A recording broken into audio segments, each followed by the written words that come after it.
Perfeito. Então, prontamente gostaria de agradecer a banca pela presença e também eu vi vários colegas meus, eu agradeço profundamente a presença de vocês. Esse é o trabalho, o professor Raimundo leu o nosso título, Matriz de Pearson como operadores em densidade, um teste da hipótese do cérebro entrópico usando a entropia de von Neumann. Sem mais delongas, vamos lá. Problema e motivação, bem explicitamente. Em 2014, lançaram mão de uma coisa chamada hipótese do cérebro entrópico, que diz que há um aumento de entropia da atividade cerebral quando um indivíduo está sob efeito de substâncias psicodélicas. Em 2017, teve uma validação dessa hipótese usando o thresholding de matrizes de Pearson. A gente já vai esclarecer tudo o que é isso. Hoje, a gente vai testar essa hipótese, mas não usando o threshold, via operadores de densidade ρ igual a R sobre N, utilizando a entropia de von Neumann. O nosso trabalho, então, hoje é provar que a gente pode fazer esse último ponto aqui para chegar até aquele primeiro. Mas para fazer isso, a gente tem que trocar umas palavras sobre psicodélicos, substâncias que estão presentes em plantas, animais, e o uso do ser humano já é milenar. Existem algumas especulações, por exemplo, a bebida Soma, a védica Soma, se lá era uma substância psicodélica ou nos mistérios de Eleusis, que presumivelmente participaram Aristóteles e Platão, se lá eles também faziam uso de algum psicodélico, mas o que a gente tem de definitivo é que, por exemplo, o cacto peyote já foi encontrado resquícios em cavernas do Rio Grande, no estado norte-americano do Texas, é um cacto que contém o psicodélico mescalina. Ali na América Central, pela população, a civilização asteca pré-colombiana, eles utilizavam o psilocybe mexicana. Aqui eu estou apresentando o psilocybe cubensis, que contém a psilocibina, mas o mexicano também contém. O pessoal lá do período pré-colombiano chamava de carne dos deuses em relação a esse cogumelo. E por fim, só para apresentar, também estou colocando, vou até fazer um teste aqui, aproximar para vocês verem, aqui o fungo ergot, essa mancha escura, presumivelmente ele pega os nutrientes do trigo e vai se alimentando, mas o importante é que ele produz alcaloides, né, ergolinas, que são precursores do psicodélico conhecido como LSD. Aqui no nosso trabalho a gente vai focar na ayahuasca, que do Quichua, né, a língua indígena Quichua, traduz-se como aya, do Quichua aya, que traduz-se como morto, mas eu também já vi como morte mesmo, e huasca, que seria cipó ou corda. A substância psicodélica que está na ayahuasca, essa bebida indígena, no caso essa daqui da direita que você está vendo, as folhas de chacruna, né, Psychotria viridis, que contém dimetiltriptamina, ou DMT. Só que se você fosse ingerir apenas essas folhas, fazer um chá delas, por exemplo, provavelmente, mesmo que a quantidade fosse grande, você não experienciaria efeito subjetivo algum de psicoatividade. Isso porque no nosso trato digestivo a gente tem enzimas chamadas monoaminoxidase que metabolizam o DMT e impedem a passagem dele na corrente sanguínea e, consequentemente, ele não consegue atingir o sistema nervoso central para produzir os seus efeitos psicoativos. O que os povos originários da América do Sul sacaram desde há muito tempo, de fato encontraram escavações na Bolívia, utensílios contendo ingredientes da ayahuasca, né, os principais ingredientes da ayahuasca. O que os indígenas descobriram já há muito tempo é misturar as folhas da chacruna com o cipó do Banisteriopsis caapi, que seria o cipó miriri. O cipó ele contém beta-carbolinas, armina, armalina, tetrahidroarmina, que é quase um trava-língua, né? E essas beta-carbolinas, elas inibem as enzimas monoaminoxidase. Então, quando você ingere a decocção da ayahuasca, você está ingerindo DMT e beta-carbolinas. As beta-carbolinas permitem com que o DMT passe pelas monoaminoxidases, porque elas foram inibidas pelas beta-carbolinas, entre na corrente sanguínea, atinja o cérebro humano e cause efeitos psicoativos, que podem ser um pouco elucidados pela química. Veja aqui, vou usar aqui o mouse, aqui a psilocibina, tem um fosfato aqui conectando no radical. Se você mudasse para um hidrogênio, aí você teria a psilocina, que é de fato o que uma pessoa experiencia quando ela ingere um cogumelo com psilocibina. Né? A psilocibina é considerada uma prodrug, ela se transforma em uma outra coisa dentro do seu organismo e aí sim produz efeito. Aqui o LSD logo em seguida, essa parte aqui, acredita-se que ela é responsável por dar a potência que o LSD tem, porque só parando para esclarecer um pouco, em termos de potência no sentido de quando você ingere uma determinada quantidade, o LSD é muito potente.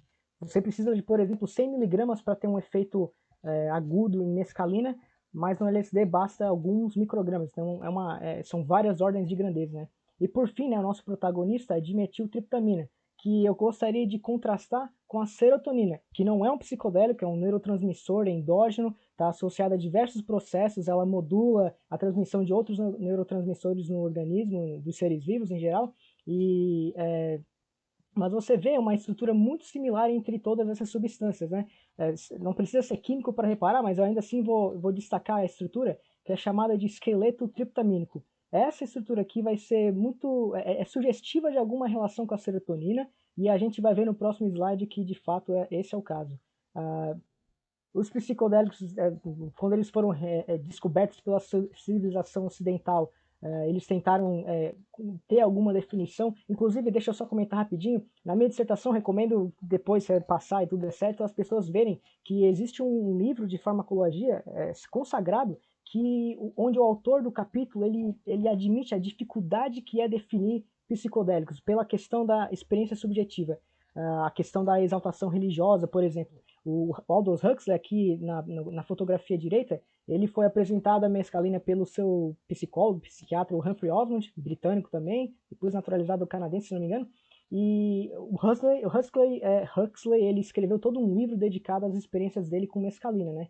E numa troca de correspondência de cartas, né, o Humphrey Osmond propôs o termo psicodélico, que vem do grego para significar tornar manifestamente. Outro comentário rápido, nessa correspondência de cartas, o Humphrey Osmond ele menciona para o Huxley pedindo uma ajuda com o seu grego, porque a princípio ele não sabia muito bem, e de fato ele não sabe, porque psique, não é querendo pegar no pé, né, mas psique é uma tradução direta para alma, não mente. E eu acho que é importante destacar isso, porque com palavras é complicado de definir alguma coisa. O Stanislav Grof, que é um psicólogo da República Tcheca, eu acho, ele registrou, depois de mais de 1000 supervisões de terapia com LSD, ele registrou que psicodélicos são amplificadores não específicos do inconsciente. Tem um fundo de verdade nessas duas frases aqui, mas existe uma demanda por uma definição operacional. Não vou dizer que essa definição vai satisfazer todas as nossas necessidades. Os psicodélicos continuam sendo coisa bastante, em termos de experiência humana, bastante complicados, né?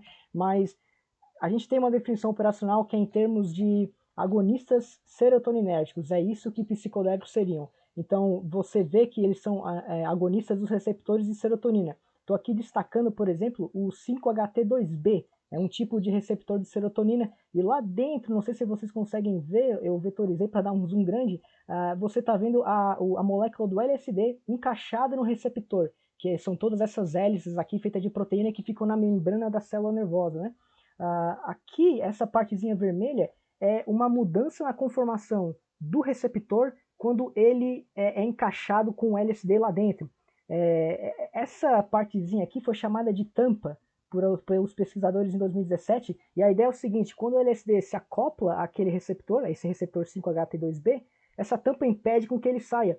E isso, de certa forma, justifica a duração da experiência com o LSD, porque enquanto a ayahuasca dura de 4 a 6 horas a sua experiência, o LSD chega a durar de 8 a 12. Né? Então, tá aqui uma boa definição operacional: agonistas serotoninérgicos.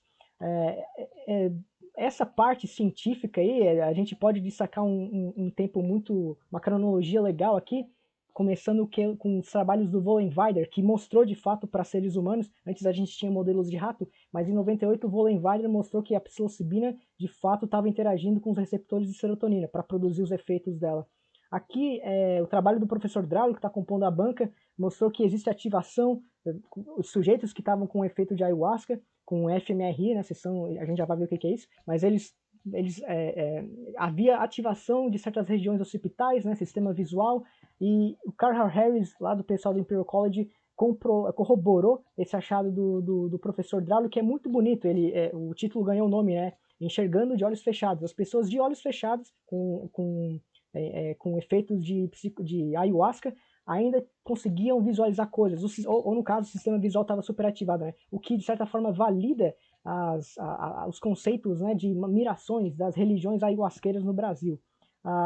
Embora isso aqui ganhe também a mídia, e os jornais, as revistas, os periódicos, o que de fato desperta a atenção de todos atualmente é o potencial terapêutico dos psicodélicos. E a gente pode destacar aqui em 2006, pelo trabalho do Roland Griffiths na Johns Hopkins University, que ele perguntou para pessoas que tinham tomado psicodélico num ambiente controlado deles, depois de 2 meses, 24 pessoas, não foi a maioria que disse que foi a experiência mais significativa da vida delas, mas estava entre as cinco experiências mais significativas, o que é um número...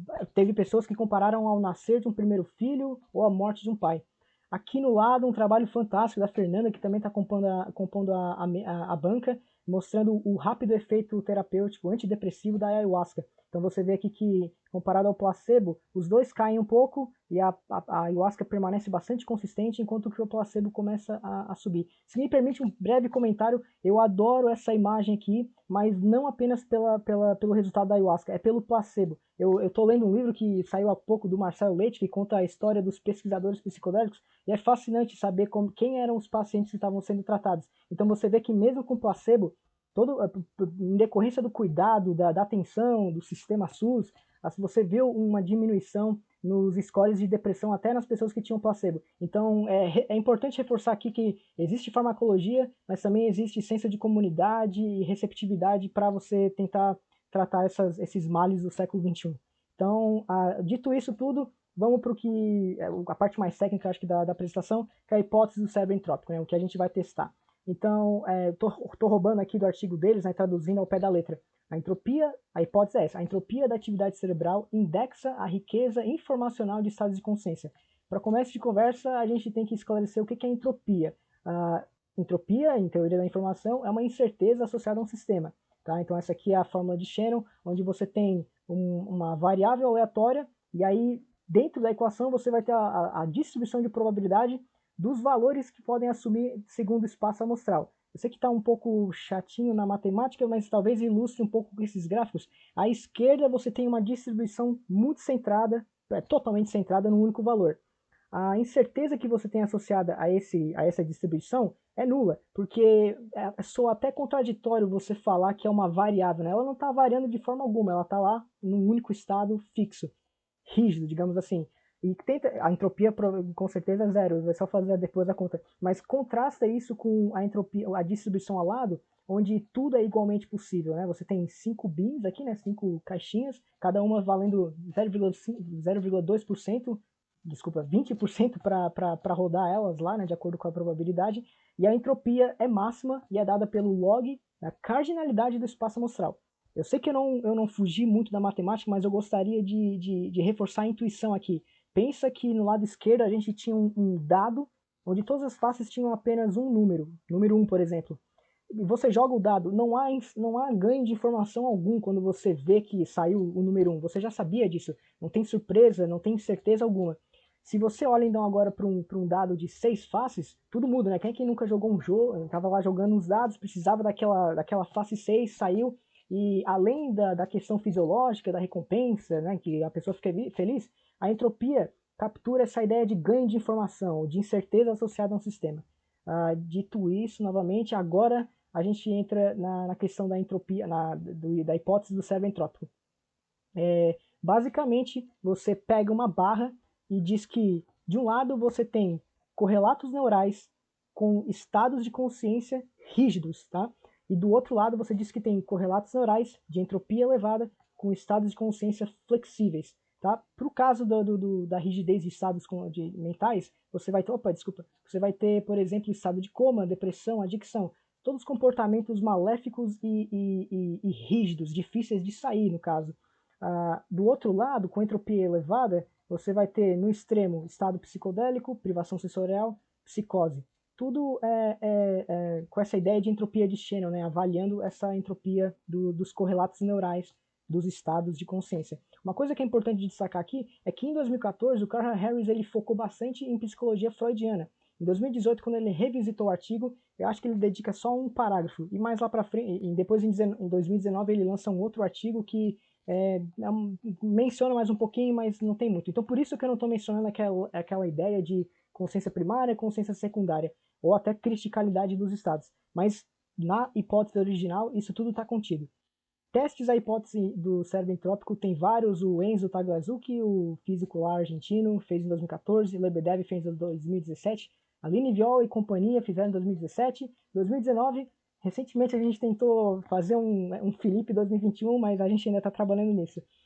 Aqui a gente vai focar no trabalho da Aline, de 2017, porque é ilustrativo do que a gente vai fazer. Então, os dados são os mesmos, né, que o da Viol, então seriam 9 adultos saudáveis, destros, e todos membros de uma religião ayahuasqueira. Então, eles eram experientes com a bebida.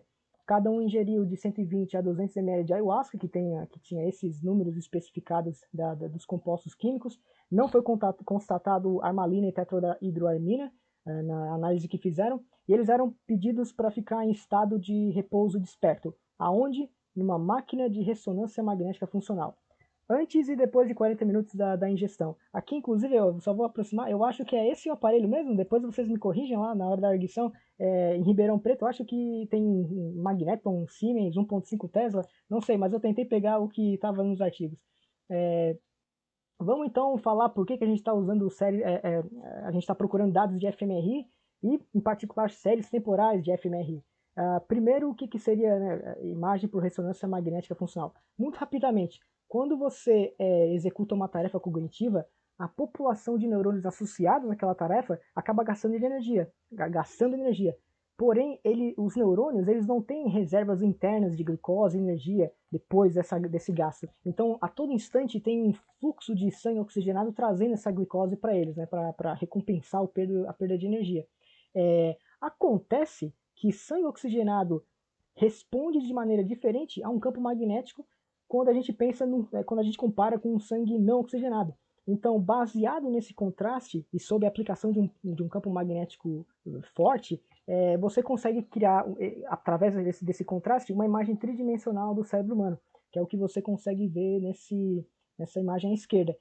Mas é um pouco complicado, porque depois que você tem esses dados, para obter o que a gente quer, que é as séries temporais, não é como abrir uma caixa e pronto, você tira. Você tem que fazer uma série de pré-processamentos e tal. Aqui, por exemplo, primeiro você parcela o cérebro seguindo determinado atlas do cérebro humano. Aqui, no caso, a gente usou o Harvard Oxford.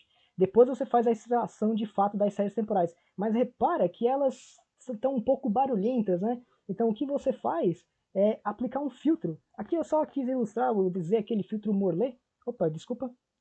Deixa eu só voltar aqui. Eu usei um filtro Morlet para... o que esse filtro faz? Ele extrai, por exemplo, o sinal biológico de interesse que você está querendo tratar. Então, eu tinha me adiantado, desculpa, mas após tudo isso, aí de fato a gente tem o que a gente chama de vetor série temporal, rotulado por esse X, índice I, onde o índice I ele corre os índices das regiões que você parcelou. Então, vai de 1 até o N maiúsculo. No nosso caso aqui, inicialmente eram 110 regiões, depois mudou para 104. Os nossos vetores de séries temporais, eles têm dimensão N minúsculo, tá? São todos números reais, né? A flutuação do sinal Bode, como vocês podem ver aqui. E a késima componente dele, por exemplo, ilustrada aqui, é uma das N minúsculo componentes que ele tem. O Nzinho faz o papel do tempo, tá? Então, no nosso caso, eram 150 segundos. Então, são vetores 150 dimensionais. Depois que a gente tem as séries temporais, o que a gente faz é medir a correlação entre elas. Porque lembra, né? Não é apenas o vetor xi, é o vetor xj, xk, blá blá blá, até 104 no caso. A correlação de Pearson aqui, dada por esse coeficiente RJ, ela mede o quão forte é a relação linear do par que está sendo avaliado, né? E eu sei que está um pouco feio de ver aqui, então eu vou definir uma nova notação. Opa, desculpa. Só para esclarecer um pouco, né? Então, o x maiúsculo seria um vetor desvio da média, né? Você pega a série temporal e reduz pela média. Então, obviamente, é a média aritmética, esse espaço grande aqui. E o sigma i, né, por construção, é a variância.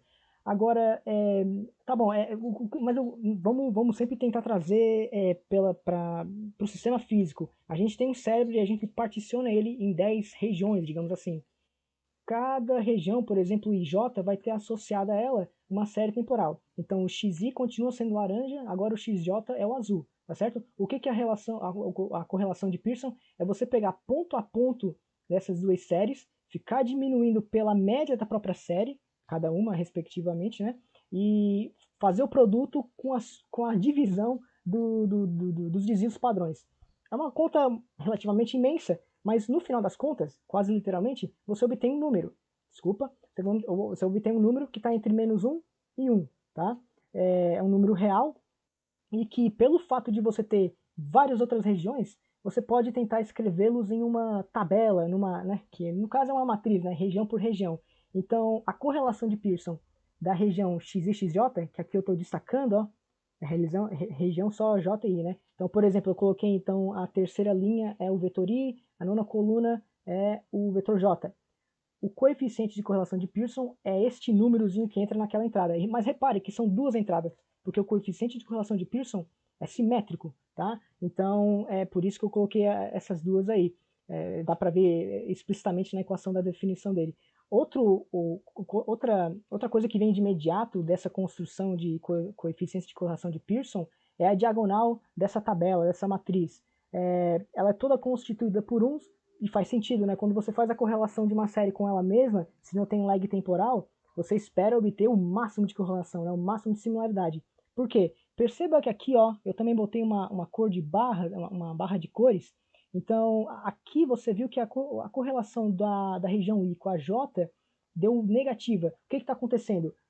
As séries estão em sintonia, mas, por exemplo, uma vai para cima, a outra vai para baixo. Quando a outra vai para cima, quando a outra vai para baixo, a outra vai para cima. E assim por diante. E a diagonal foi toda 1 porque elas estão todas em sintonia e na mesma direção de variação, né, de correlação. Então, se você fizer isso para todos os elementos que você particionou o cérebro, aí você vai ter o que a gente chama de matriz de correlação. Esse é o objeto quase que fundamental do nosso trabalho, né? Matriz de correlação. No caso, aqui uma parte importante, o trabalho da Linviol de 2017 usa um método chamado limerização, aquele que foi citado bem no começo. Você supõe um número positivo menor que 1 e define uma matriz A, tal que os elementos dela, por exemplo, A e J, é 1 se somente C, o correspondente elemento da matriz de correlação, RJ, tomado o valor absoluto, for maior ou igual àquele psi que você definiu inicialmente. Do contrário, você faz AJ igual a zero. Então, essencialmente, o que está acontecendo? Você tem uma matriz de correlação inicial e você mapeia ela para uma matriz de adjacência, que a gente chama de matriz de adjacência, né? Perceba com muita calma aqui que todos os elementos aqui da diagonal foram transformados para zero. Por que a gente faz isso? Porque a gente quer uma representação de grafo para essa matriz. Ó, então, a matriz está aqui dada. No fundo, o que ela é? Ela é essa matriz aqui cheia de zeros e uns.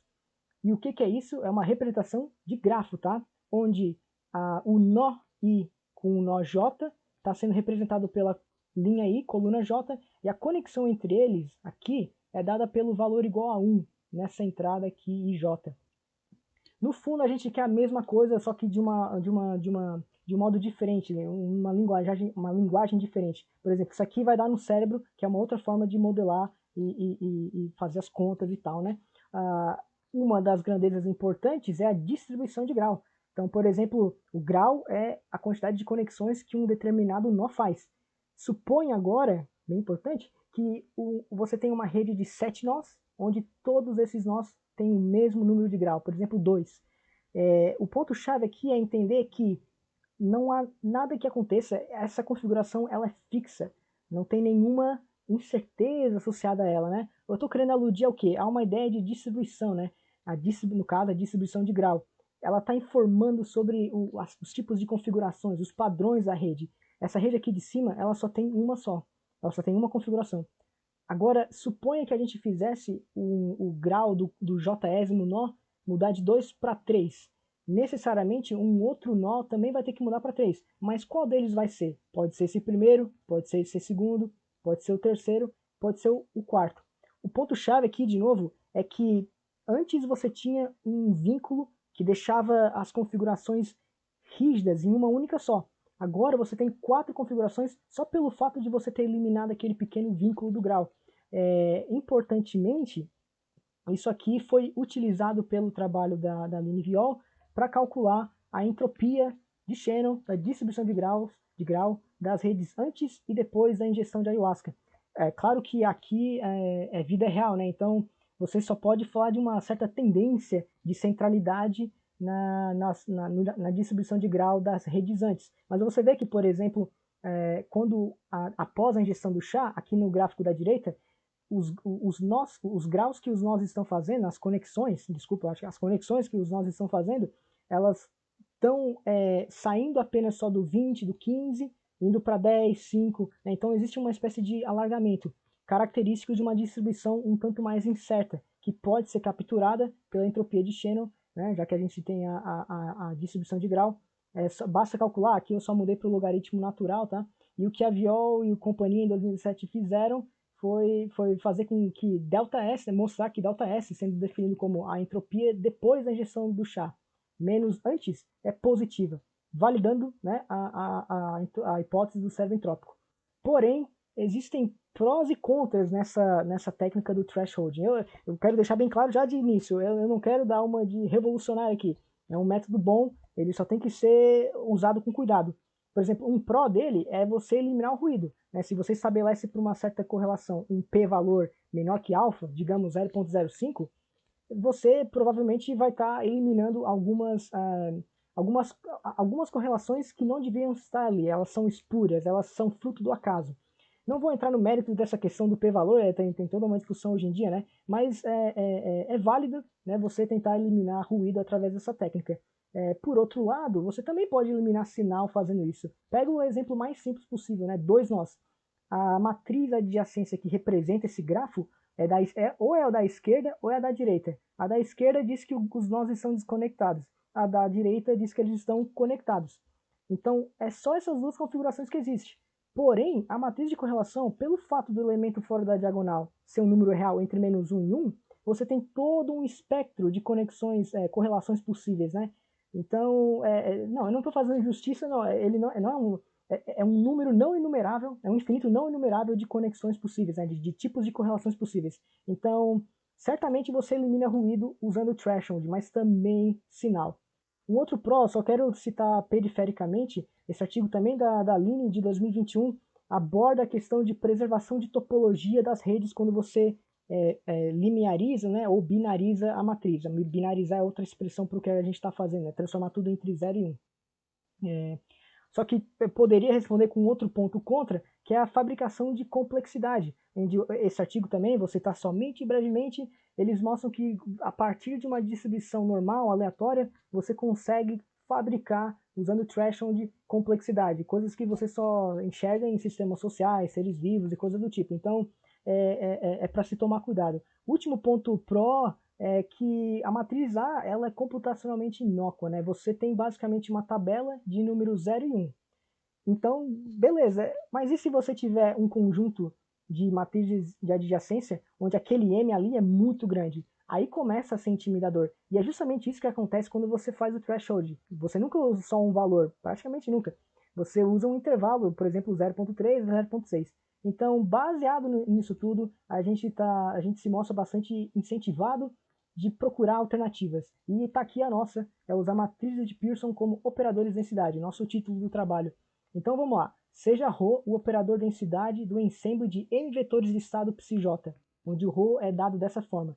É como se fosse uma ponderação dos projetores psj-psj. Os psj's estão num espaço de Hilbert característico da mecânica quântica. E a gente sabe que o ρ ele tem que ser Mittiano, né? A conjugação complexa não muda nada.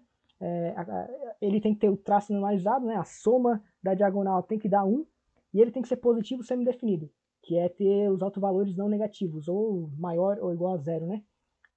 A entropia de ρ é dada pela entropia de von Neumann, que a menos de um sinal global é o traço de ρ log ρ, e se a gente usar a representação espectral do operador de densidade, a gente facilmente chega nessa expressão um pouco mais simpática, né? Onde os lambdas são os n autovalores do operador de densidade. Proposição. Eu ia usar teorema, mas é muito pomposo, né? Mas está aqui o nosso trabalho. Ó. A gente vai definir uma matriz de correlação R e dividir por N. Tá? A matriz tem tamanho N por N, e a gente vai dividir ela por N, e vai chamar de ρ. Esse ρ que a gente está chamando, ele satisfaz as condições de 1 a 3 de operadores de densidade. Essa é a nossa proposição, tá? Que é a nossa prova.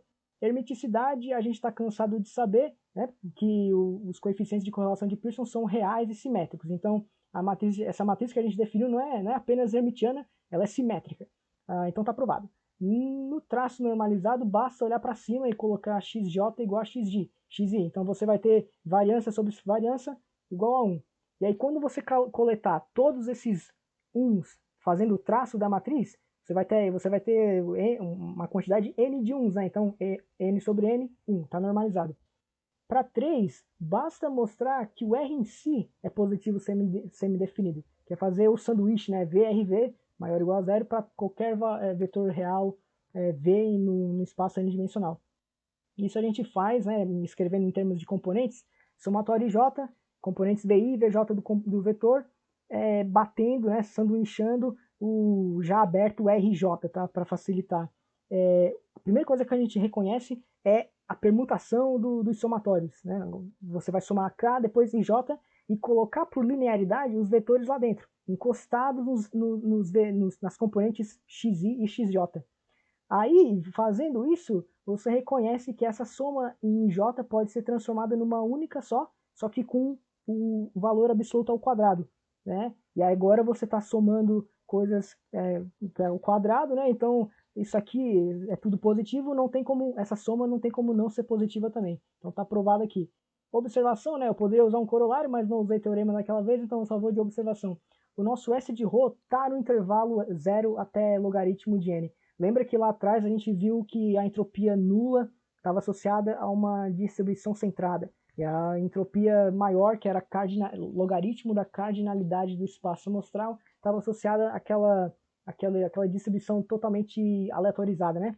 Aqui, basta, para provar que a entropia está nesse intervalo bem definido, basta mostrar que se a gente tem séries temporais independentes, e portanto não são correlacionadas, né? Isso aqui é verdade, essa implicação é verdadeira. A volta muitas vezes pode ser que não seja, mas a ida é sempre verdadeira, um teorema garantido por estatística, né? Então, quando você tem esse tipo de relação, você obtém que o valor esperado de x e xj é simplesmente o xi quadrado, né, a variância, delta e j. E aí, se você coloca isso no elemento da matriz de correlação, você vai obter basicamente a identidade, né, delta e j.